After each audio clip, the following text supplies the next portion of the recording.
Mga kaibigan, blessed and amazing afternoon po. Nag-harvest po ako ng turmeric, luyang dilaw po. Nag-harvest po ang kaibigan po ninyo.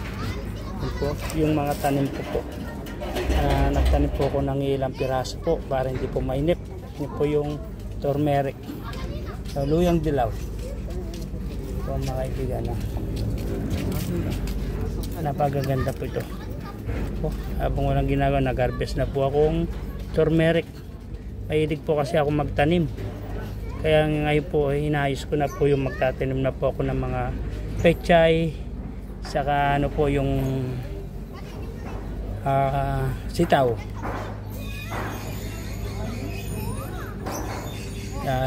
Itatanim ko pati pa po yung mga talong. Magtatanim na po ako nito.